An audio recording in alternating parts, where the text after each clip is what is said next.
तो कल हमने क्या देखा था, पिछले वाले लेक्चर में हमने इसी बुक का पहला चैप्टर हमने देखा था, ठीक है, रिप्रोडक्शन इन ऑर्गेनिज्म। अभी आपका क्लास ट्वेल्थ बायोलॉजी का सेकंड चैप्टर है, रिप्रोडक्शन इन फ्लावरिंग प्लांट।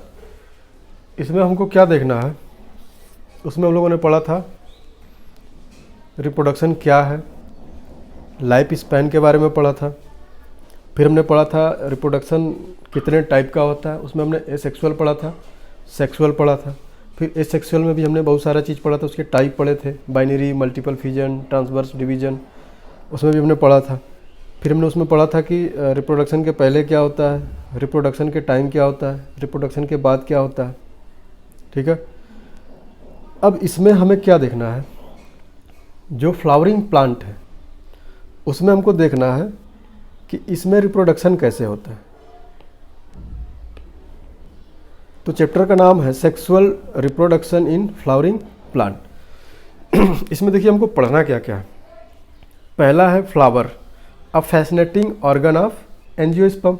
अब इसको फैसिनेटिंग ऑर्गन क्यों बोला गया? फैसिनेटिंग ऑर्गन का मतलब ये है कि कोई भी अगर प्लांट है या लिविंग ऑर्गेनिज्म है तो उसके पास कुछ ऐसा स्ट्रक्चर होना चाहिए जिससे कि दूसरा कोई चीज़ देख के उससे क्या हो, अट्रैक्ट हो। तो इसीलिए इसको हम क्या बोलते हैं, फैसिनेटिंग ऑर्गन। अब ये जो फैसिनेटिंग ऑर्गन अपने पास फ्लावर है, देखने में कितना अच्छा लग रहा है, कोई भी इसको देख के क्या होगा, अट्रैक्ट हो जाएगा। तो इसके पास ये जो कलरफुल पार्ट है, ये जो फैसिनेटिंग ऑर्गन है, एक्चुअली इसलिए है कि बाहर जो पॉलिनेटर इधर उधर घूम रहे हैं, इनको देख के क्या हो, अट्रैक्ट हो जाए। जब अट्रैक्ट होंगे तो यहाँ पे आकर लैंड करेंगे तो इनके पास क्या हो जाएगा, पॉलिनेशन। तो इसीलिए बोला जाता है फ्लावर एक तरह का क्या है, fascinating organ of angiosperm. Second हमको इसमें पढ़ना है pre fertilization structure and event. Pre fertilization structure and event मतलब फर्टिलाइजेशन के पहले क्या क्या होता है। ओके, फ्लावर का मैच्योरेशन होगा, हार्मोनल चेंज होगा, स्ट्रक्चरल चेंज होगा, डिफ्रेंशिएशन होगा। ये सारी चीज़ कब होगी, फर्टिलाइजेशन के पहले। तो इसमें हमको पढ़ना है कि फर्टिलाइजेशन के पहले क्या क्या स्ट्रक्चर होता है और क्या क्या इवेंट होता है। इसमें हमको गैमेटोजेनेसिस पढ़ना होगा, गैमेट का ट्रांसफ़र पढ़ना होगा, ये सब सारी चीज़ें हमको पढ़ना है। फिर हम पढ़ेंगे फर्टिलाइजेशन के बारे में। अब हमने फर्टिलाइजेशन के पहले वाला पूरा स्ट्रक्चर समझना, उसके बाद हमें पढ़ना है फर्टिलाइजेशन। फर्टिलाइजेशन में हमको पढ़ना है डबल फर्टिलाइजेशन कैसे होता है, मेल गैमेट कैसे जाके 2 बार फर्टिलाइज करता है। फिर हमको पढ़ना post fertilization structure and event. अब हमने पॉलन ग्रेन को मैच्योर करा लिया, फर्टिलाइजेशन में पार्टिसिपेट करवा दिया। अब फर्टिलाइजेशन के बाद जो चीज़ होगा उसको हम कब पढ़ेंगे, पोस्ट फर्टिलाइजेशन इवेंट में, और क्या क्या स्ट्रक्चर बनेगा उसके बारे में हमको पढ़ना है एक एक करके। और लास्ट में हमको क्या पढ़ना है, एपोमिक्सिस एंड पॉलीएम्ब्रियोनी। तो एक एक करके हम समझते हैं। पहले देखते हैं flower of fascinating organ of angiosperm. देखिए फ्लावर के पास क्या क्या होता है अपना खुद का। एक होता है calyx, Corolla, androecium, gynoecium. Calyx को हम लोग सेपल्स बोल सकते हैं, क्या बोलते ही हैं। करोला को हम लोग क्या बोलेंगे, पेटल।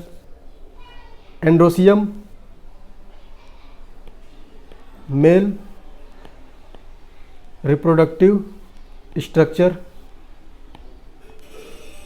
गाइनोसियम को क्या बोलेंगे, फीमेल रिप्रोडक्टिव स्ट्रक्चर।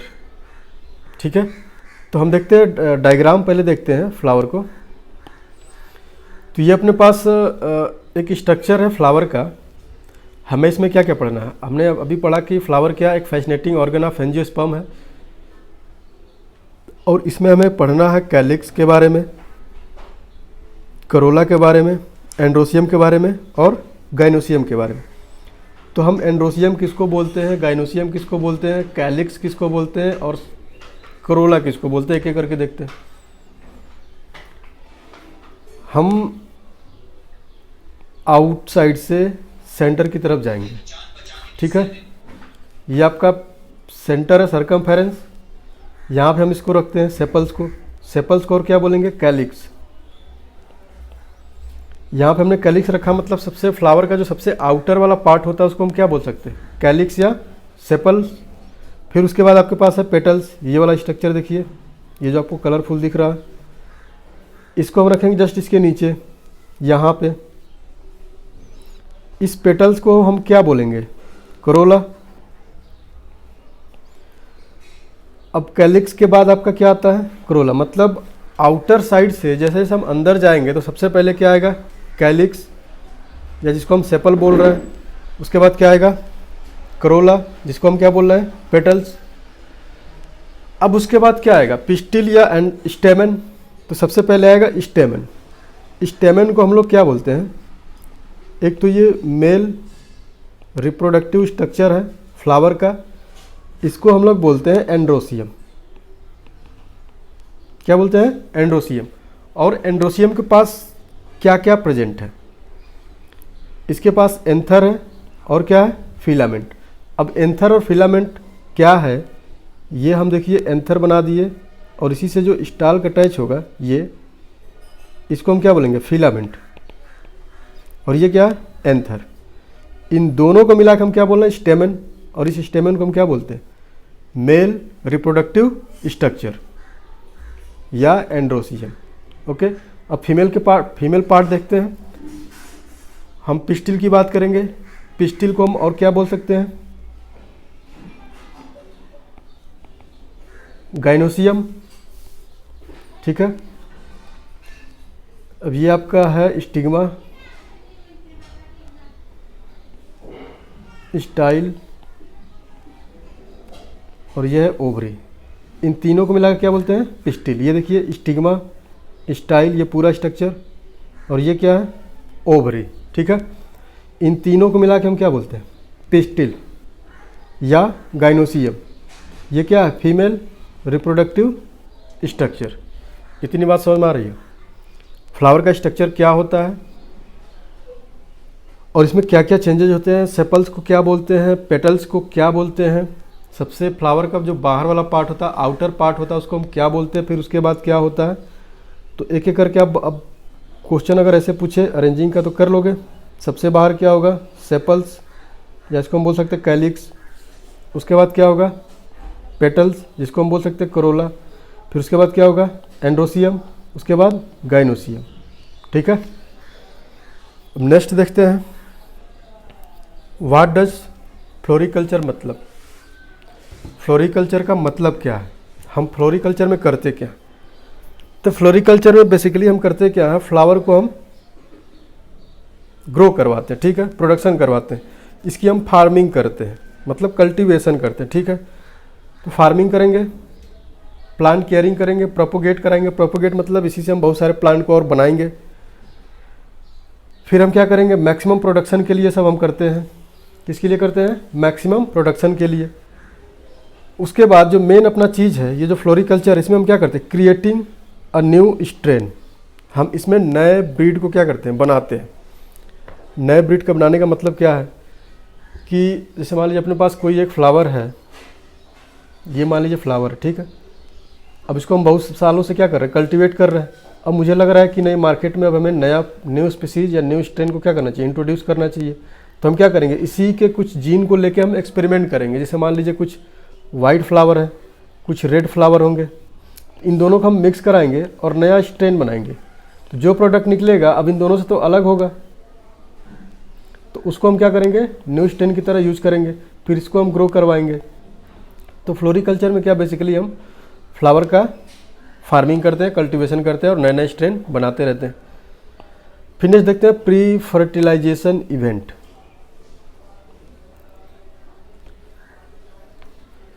अब हमने फ्लावर का स्ट्रक्चर देख लिया, क्या क्या होता है वो तो हमने मतलब देखा ही, इसलिए कि ये मैचुरेशन के बाद वाला पार्ट था।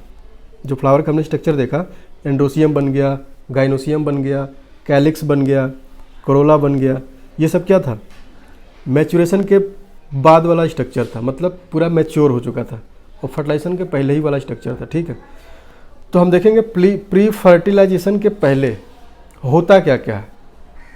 ठीक है, तो सबसे पहला इसमें हार्मोनल एंड स्ट्रक्चरल चेंज होता है, जिसकी वजह से ये इनिशिएट करता है क्या, डिफरेंशिएशन के लिए। किसके लिए? डिफरेंशिएशन के लिए। और जैसे हार्मोनल और स्ट्रक्चरल चेंज होगा और इसमें क्या होगा, डिफरेंशिएशन, तो फ्लावर का जो बड्स होगा वो बनेगा और फ्लोरल प्राइमोर्डियल का डेवलपमेंट होगा। जैसे हमने अभी पीछे पढ़ा, कैलिक्स बनेगा, करोला बनेगा, एंड्रोसियम बनेगा और क्या बनेगा, गाइनोसियम। तो ये सारा चीज़ होगा कब, प्री फर्टिलाइजेशन के पहले, क्योंकि जब तक फ्लावर पूरी तरह से तैयार नहीं होगा, मैच्योर नहीं होगा, तब तक ये पार्टिसिपेट किस में नहीं करेगा, रिप्रोडक्शन में। ओके, तो हार्मोनल चेंज होगा, स्ट्रक्चरल चेंज होगा और डिफरेंशिएशन होगा। जब जैसे ये दोनों होंगे तो अपने आप क्या होगा, डिफरेंशिएशन।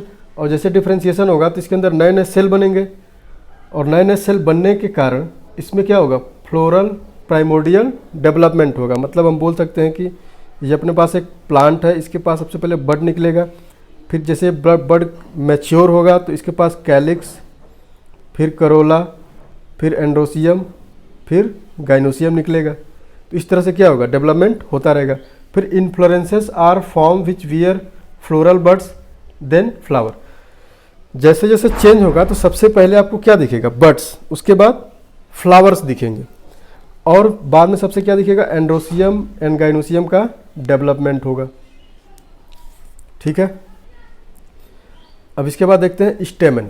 हमने क्या देखा, फ्लावर देखा, फ्लावर में क्या क्या चेंजेज होते हैं वो देखा। सबसे पहले क्या होगा, हार्मोनल एंड स्ट्रक्चरल चेंज होगा, जिसकी वजह से उसके अंदर क्या होगा, डिफरेंशिएशन, मतलब नए नए सेल बनेंगे और उस नए नए सेल की वजह से उसके अंदर क्या होगा, चेंजेज आएगा, फ्लोरल प्राइमोर्डियल बनेगा, इन्फ्लोरेंसेस में फ्लोरल का पूरा पार्ट बनेगा, फिर बाद में क्या बनेगा, एंड्रोसियम और गाइनोसियम बनेगा।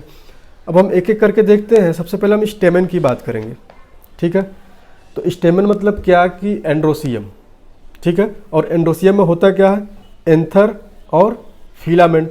तो एंथर और फिलामेंट ये दोनों किसके पार्ट हैं, मेल रिप्रोडक्टिव स्ट्रक्चर है। ठीक है, तो स्टेमन consist of anther, filament. Anther जो होता है वो टर्मिनल बाइलोब्ड स्ट्रक्चर होता है। टर्मिनल बाइलोब्ड स्ट्रक्चर मतलब क्या, कि ये आपका फिलामेंट है। ओके, फिलामेंट से ये टर्मिनल एंड पे क्या लगा होगा, एंथर। अब देखो ये देखने में कैसा लग रहा है, बाइलोब्ड दिख रहा है, मतलब अगर इसको हम यहाँ से ऐसे कट करें तो कुछ आपको ये इस तरह से दिखेगा।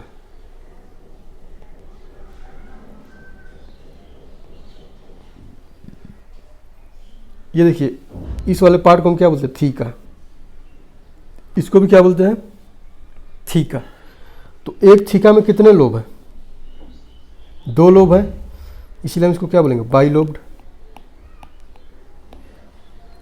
ठीक है, तो terminal bilobed structure, filament long, इसकी बात कर रहा है ये फिलामेंट। ठीक है, long cylindrical stalk filament is attach to the thalamus or petals. यहाँ देखिए ये आपका पूरा क्या है, थैलेमस है, ये वाला पार्ट थैलेमस। तो ये देखो एंडोसियम का जो ये फिलामेंट है ये किससे अटैच, इसी से अटैच है। ये बेसल पार्ट से, किसके, ओवरी के बेसल पार्ट से अटैच है। ठीक है, तो एंथर और फिलामेंट समझ में आया। एंथर क्या होता है, टर्मिनल बाइलोब्ड स्ट्रक्चर होता है, फिलामेंट लॉन्ग स्टाल्क होता है और ये किससे अटैच होता है, थैलेमस से या पेटल से। ओके, हम देखते हैं स्ट्रक्चर ऑफ एंथर। एंथर का जो स्ट्रक्चर होता है वो कैसा होता है, इसके बारे में हम देखते हैं एक एक करके। कैसे, सबसे आउटर से इनर तक कितने वाल होते हैं, क्या क्या लेयर होता है, कैसे इसके अंदर इस पॉलन ग्रेन बनता है, कौन कौन से लेयर होते हैं, सब एक एक करके देखते हैं। ठीक है, अगर हम बात करें एंथर की,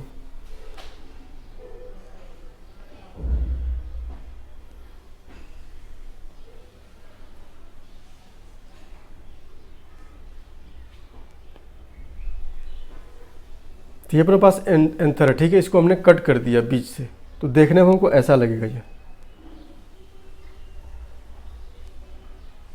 और ये जो बीच में आपका स्ट्रक्चर है ये वाला, इसको हम बोलते हैं पेरेन्काइमा सेल।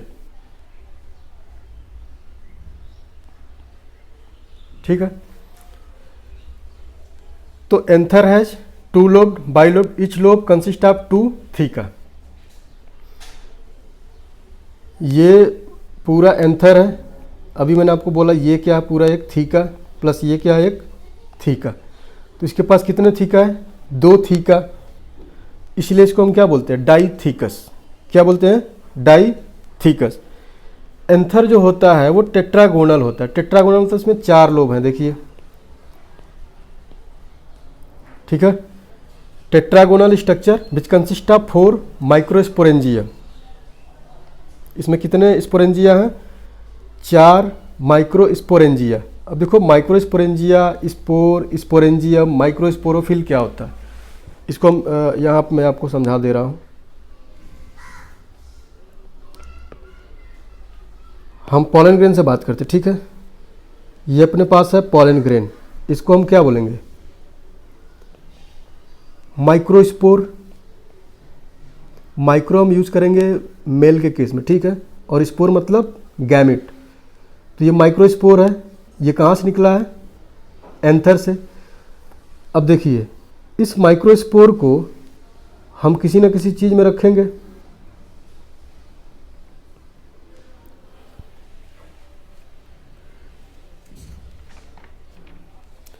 अब देखो इसको हमने माइक्रोस्पोर बोला,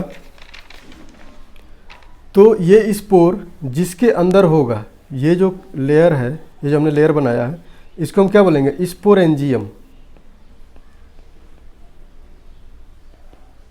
क्या बोलेंगे, स्पोरेंजियम। और ये स्पोरेंजियम भी न किसी स्ट्रक्चर के अंदर होगा। ये यहाँ पे इसके अंदर स्पोर है, ठीक है, ये स्पोरेंजियम, उसके अंदर स्पोर, ये स्पोरेंजियम, इसके अंदर ये स्पोर, ये स्पोरेंजियम, इसके अंदर ये स्पोर। तो आपने देखा एक सिंगल स्पोर था जिसको हमने किसके अंदर रखा था, स्पोरेंजियम के अंदर, या इसको हम बोल सकते हैं माइक्रोस्पोरेंजियम। ठीक है, मेल के केस में। और इस माइक्रोस्पोरेंजियम को हमने किसके अंदर रखा, स्पोरोफिल। इसको क्या बोलेंगे, बड़े वाले स्ट्रक्चर को स्पोरोफिल। क्या बोलेंगे, स्पोरोफिल, या इसको हम बोल देंगे माइक्रोस्पोरोफिल। ठीक है, तो आपने देखा सबसे पहले क्या था, अगर पूरे एंथर का यूनिट हम पूछे तो क्या होगा, माइक्रोस्पोर सबसे छोटा यूनिट, उसके बाद स्पोरेंजियम, उसके बाद स्पोरोफिल, या इसको हम बोल सकते हैं माइक्रोस्पोरोफिल। तो इतनी बात समझ में आ रही है। तो कह रहा है कि tetragonal structure which consist of 4 microsporangia located 2 in each lobe. ठीक है, माइक्रोस्पोरेंजिया का मतलब ये बोल रहा है, ये 2 लोब हो गए, एक लोब ये जिसको हम थीका बोल रहे हैं, ये एक लोब थीका, डाईथीकस, टेट्रागोनल, बाइलोब। अब इसके अंदर क्या आपका प्रेजेंट है, स्पोर। क्या प्रेजेंट है, स्पोर। कह रहा है कि microsporangium develop into the pollen sac. मतलब इसकी बात कर रहा है, ये वाला जो पार्ट है ये किसके अंदर डेवलप होता है, माइक्रोस्पोरोफिल के अंदर। किसके अंदर, माइक्रोस्पोरोफिल, जिसको हम पॉलन सैक बोल सकते हैं। ठीक है, फिर नेक्स्ट आपका है pollen sac run longitudinally and contain pollen grain. यहाँ पे देखिए ये जो स्ट्रक्चर बना हुआ है, ये पॉलन ग्रेन है, इसको हमने ऐसे कट किया तो हमको इस तरह का स्ट्रक्चर दिखाई देगा। अब इस तरह का स्ट्रक्चर दिखाई देगा तो हमको इसके अंदर क्या दिखाई देगा, ये पॉलन ग्रेन दिखाई देंगे, जिसको हमने क्या बोला था, माइक्रोस्पोर। अब माइक्रोस्पोर के चारों तरफ हमें क्या दिखाई देगा, जिसके अंदर माइक्रोस्पोर है उसको हमने क्या बोला, माइक्रोस्पोरेंजियम। अब ये माइक्रोस्पोरेंजियम जिसके अंदर है उसको हमने क्या बोला, माइक्रोस्पोरोफिल। जैसे मान लो मैं हूँ और मैं एक घर में रह रहा हूँ, ठीक है, और उस घर में 4 कमरे हैं। ठीक है, 4 कमरे में डिफरेंट टाइप के लोग रह रहे हैं। एक कमरे में मैं हूँ और मेरे जैसे बहुत सारे लोग हैं, तो मैं उसमें एक सिंगल क्या हूँ, माइक्रोस्पोर हूँ।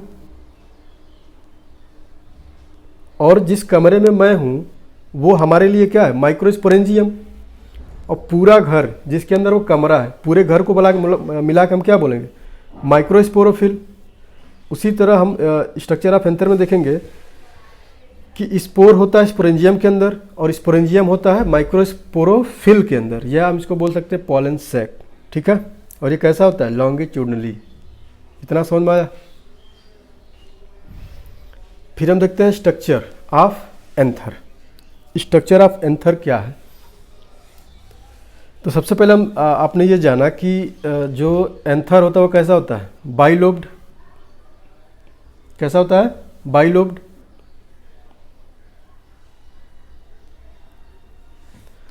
और कैसा होता है,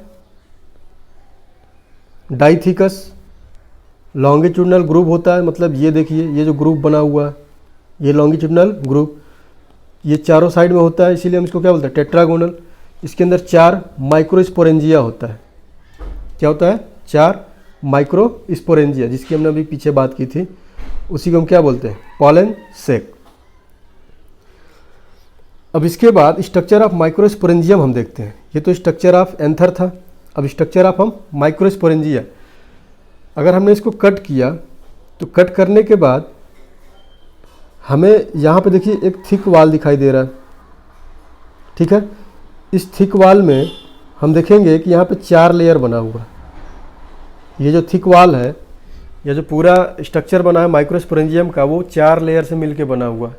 तो वो 4 लेयर कौन कौन सा है? सबसे पहले आपका है एपिडर्मिस, जो सबसे आउटर कवरिंग है, ये वाला, ये क्या है, एपिडर्मिस।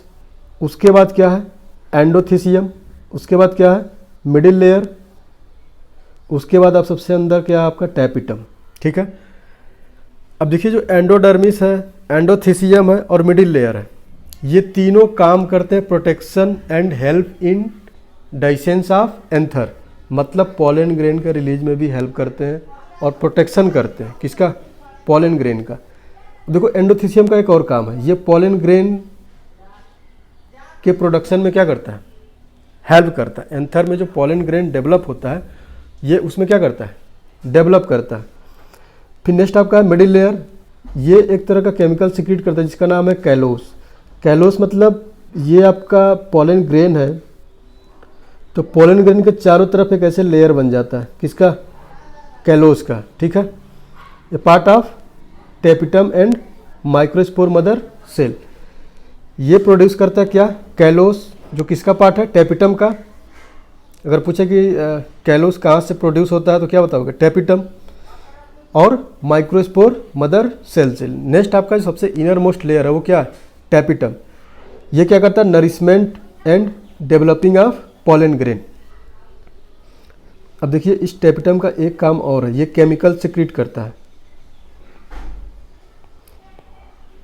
बीटा इनोसिटॉल, ठीक है, बीटा इनोसिटॉल और बोरॉन, कैल्शियम, ये सब मिलके हेल्प करते हैं पॉलन पिस्टिल इंट्रैक्शन में। आगे हम लोग पढ़ेंगे पॉलन पिस्टिल इंट्रैक्शन। मतलब ये कि पूरे इन्वायरमेंट में डिफरेंट टाइप के स्पीसीज हैं और सबका अपना अलग अलग क्या है, स्पोर है, पॉलन ग्रेन है।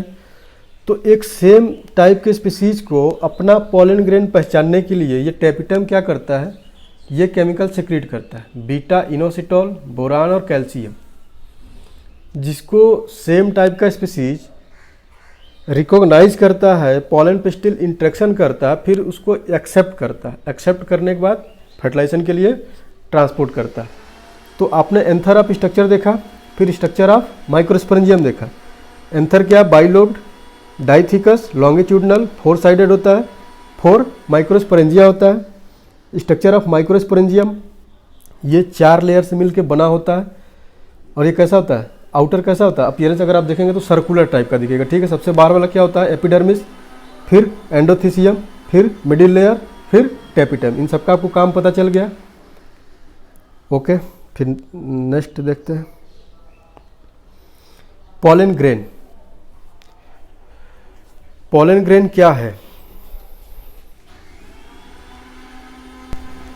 ओके, इतनी बात समझ में आई। Structure of microsporangium, structure of anther.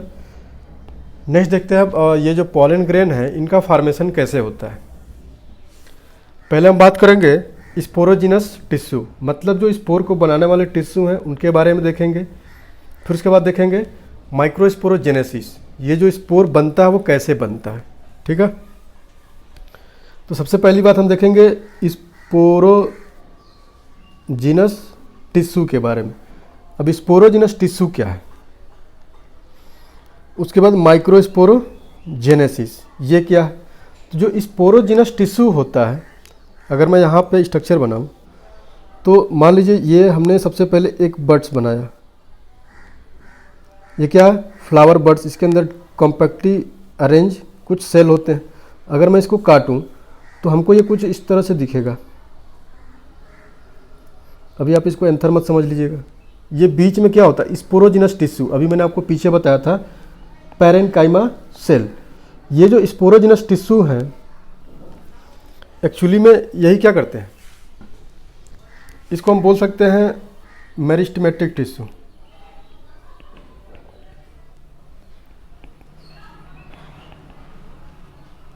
और मेरिस्टेमेटिक टिश्यू आपको पता है क्या होता है, जिसके अंदर कैपेबिलिटी हो क्या डिवाइड करने की। तो ये कहाँ प्रेजेंट होता है, ये एंथर जो बड्स है उसके सबसे बीच में प्रेजेंट होता है, ठीक है, बीच में प्रेजेंट होता है।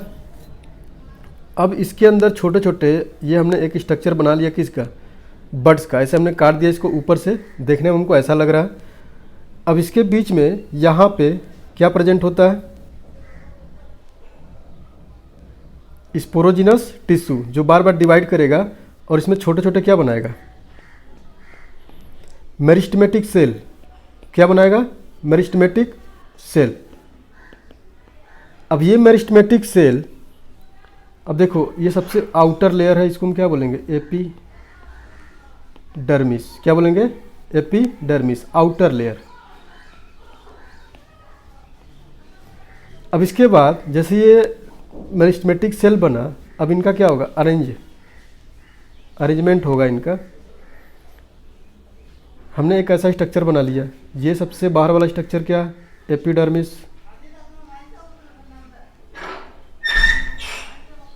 क्या है, एपिडर्मिस।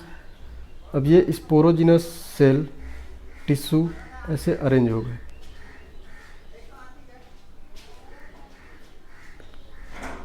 अरेंज होने के बाद ये वाला जो सेल है, एक सिंगल सेल को हम क्या बोलते हैं, आर्किस्पोरियल सेल।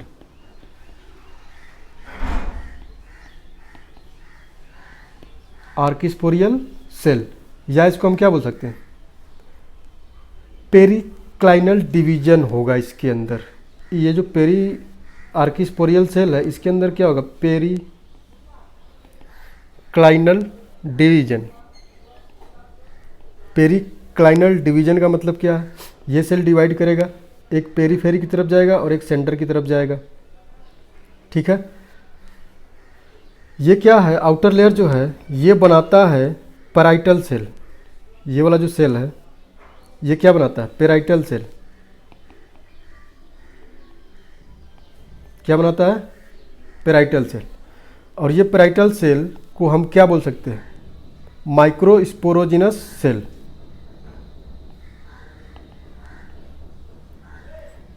माइक्रोस्पोरोजिनस सेल।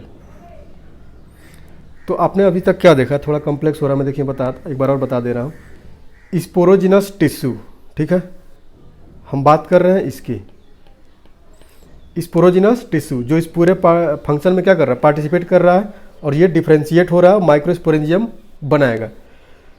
तो हमने यहाँ पे देखा कि ये हमने एक फ्लावर का बड्स लिया, इसके बीच में क्या था, पैरेन्काइमा सेल, जिसको हमने क्या बोला, मेरिस्टेमेटिक टिश्यू। और ये मेरिस्टेमेटिक टिश्यू, अब ये अंदर ये जो सेक है इसके अंदर क्या होगा, डिवाइड होगा, ठीक है, और क्या बनाएगा, मेरिस्टेमेटिक सेल। ये देखो छोटे छोटे डिवाइड होकर क्या बना लिया, मेरिस्टेमेटिक सेल। और ये किससे बना, यही टूट के बार बार बना, ठीक है, मेरिस्टेमेटिक सेल बन गया। अब इनका क्या होगा, अरेंजमेंट। क्या होगा, अरेंजमेंट हुआ तो जो आउटर साइड में सेल जाके लगा उसको हमने क्या बोला, आर्किस्पोरियल सेल। क्या बोला, आर्किस्पोरियल सेल।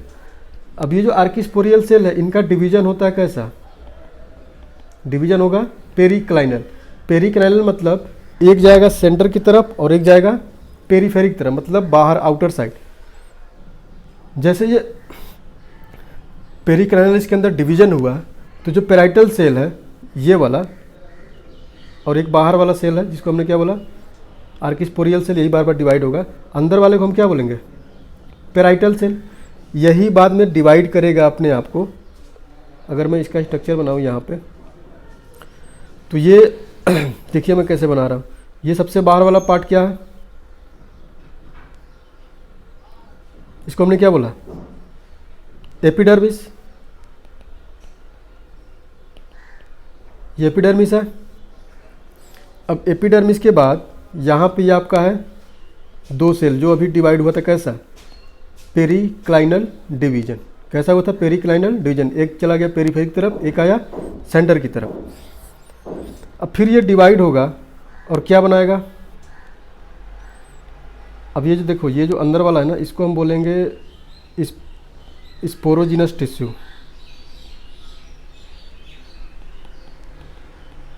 क्योंकि यही इसी के अंदर क्या बनेगा, पॉलन ग्रेन आपका बनेगा। अब ये स्पोरोजिनस टिश्यू के अंदर ये हमने बना लिया स्पोरोजिनस टिश्यू, और इसके अंदर हमने क्या बनाया, छोटे छोटे माइक्रो स्पोर या पॉलन मदर सेल। क्या बना लिया, पॉलन मदर सेल। यहाँ तक आपको समझ में आया, ये पॉलन मदर सेल बन गया। अब ये जो पॉलन मदर सेल है, इसकी अगर पोलाइडी पूछा जाए तो ये कैसा होगा, 2n, मतलब डिप्लॉयड होगा। क्या होगा, डिप्लॉयड। अब देखो इनका फिर अरेंजमेंट होगा। ये पेरिक्लाइनल सेल, एपिडर्मिस, सॉरी ये आउटर सेल, ये पेरिक्लाइनल सेल, ये बन गया इसके अंदर पॉलन मदर सेल। ये पॉलन मदर सेल कैसा था, 2n। अगर मैं इसका क्लियर स्ट्रक्चर बनाऊँ, यहाँ पे मैं इसको मिटा रहा हूँ, तो अब देखिए अब कैसा दिखेगा ये। इतनी बात आपको समझ में आई।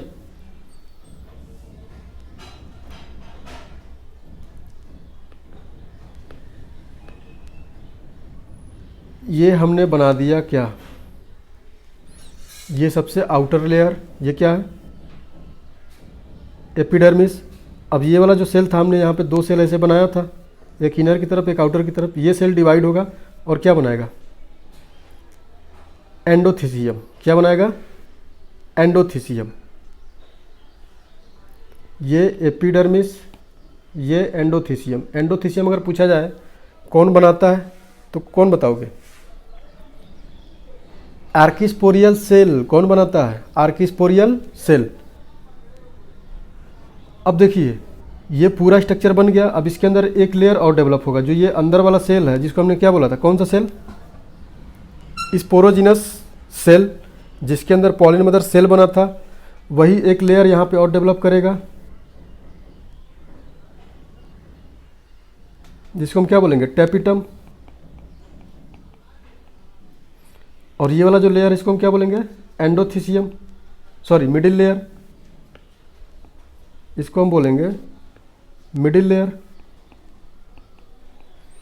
इतनी बात समझ में आई। और इसके अंदर क्या है, ये पॉलन मदर सेल। क्या है, पॉलन मदर सेल। और यही पॉलन मदर सेल आगे मैच्योर होके क्या बनाती है, पॉलन ग्रेन, जिसकी पोलारिटी अगर पूछी जाए तो क्या होगी, n। ठीक है, तो ये आपका पूरा क्या था, स्पोरोजिनस टिश्यू के बारे में और स्पोरोजेनेसिस। ठीक है, देखिए इसमें क्या लिखा, process of formation of microspore from the pollen mother cell through meiosis. यहाँ पे क्या होगा, meiosis. The cell of sporogenous tissue microspore mother cell is 2n। अभी मैंने आपको बताया इसका डिवीजन कैसे होगा, mitotically divide form microspore which are arranged in cluster of 4 cell. ये जो मैं आपको बताया था, यहाँ पे मैंने ऐसे स्ट्रक्चर बनाया था, ऐसे 4 क्लस्टर ऑफ सेल का फॉर्मेशन होगा। When the anther mature and dehydrate the microspore dissociate from the each other develop into pollen grain. 1000 of pollen grain form inside the microsporangium release with dehiscence of anther। तो आपको पता चला sporogenous tissue क्या है, sporogenesis कैसे होता है। फिर इसके बाद हम नेक्स्ट कंटिन्यू करेंगे।